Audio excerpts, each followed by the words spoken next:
देखा कि आज एक ब्रजवासी नंद के लाला के कहने पर सब ब्रजवासी गिरिराज जी का पूजन करने पहुंच गए। अब इंद्र को आया क्रोध, तो इंद्र ने मेघों को आदेश दे दिया, मेघों को आदेश दे दिया, जाओ मूसलाधार बरसात कर दो इस ब्रज में, ब्रज की चींटी भी जीवित नहीं बचनी चाहिए, सब कुछ जलमय हो जाए।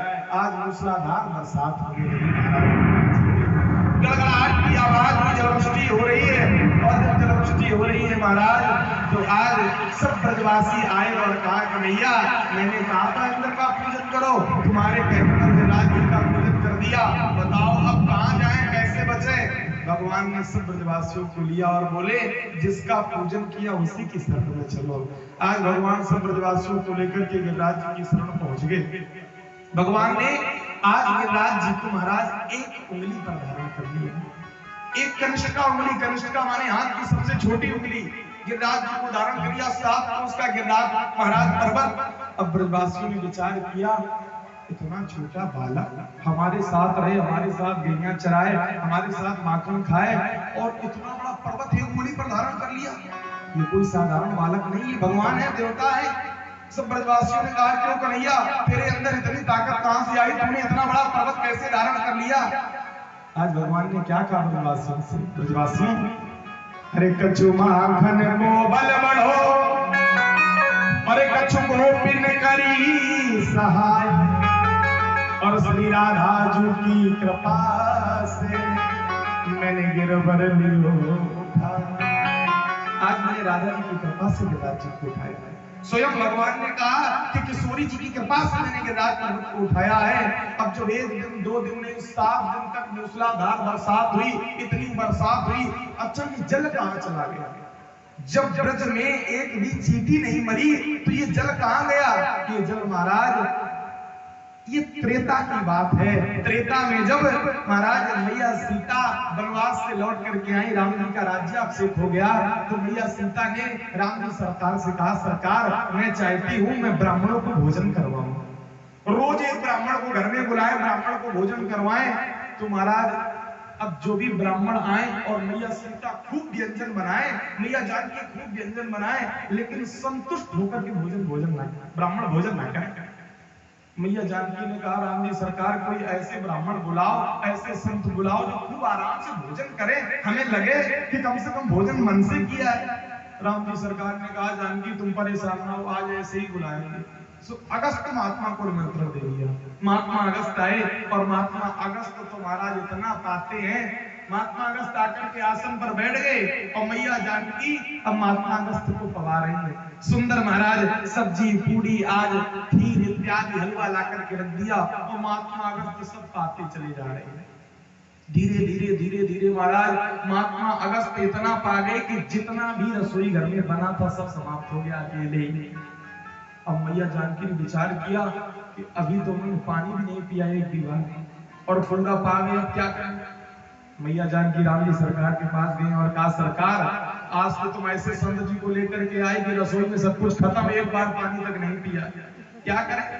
मैया जानकी गई और कहा जल रख दिया और कहा महात्मा जी आप जल पी लो बीच बीच में। सो महाराज अगस्त जी ने कहा बीच तो आए तब तो जल पिए, बीचे नहीं आया तो जल कहां से पिए।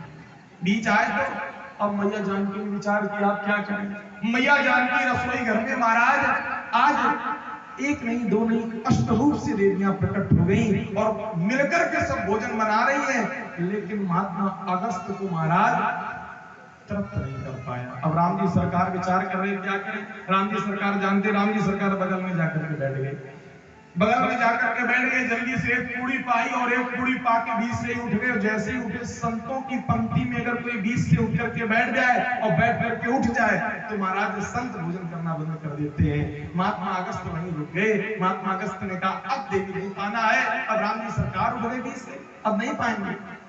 मैया जानकी ने कहा अब नहीं पाओगे तो पानी तो पी लो। महात्मा अगस्त ने कहा तुमने भोजन ही नहीं करवा पाया तो तुम पानी कहां से पिला पाओगे। राम जी सरकार ने कहा महात्मा जी तुम चिंता ना करो, इस महाराज जन्म में हम तुम्हें भोजन न करा पाए, लेकिन जब हम कृष्ण अवतार में आएंगे, जब गिरिराज जी को उठाएंगे, इंद्र द्वारा मूसलाधार बरसात होगी, उस पूरे जल का पान महात्मा जी आप कर लेना।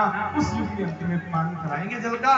तो आज महात्मा अगस्त ने इस जल का पान किया है, इसलिए ब्रज में एक भी चींटी नहीं मरी है, एक भी चींटी।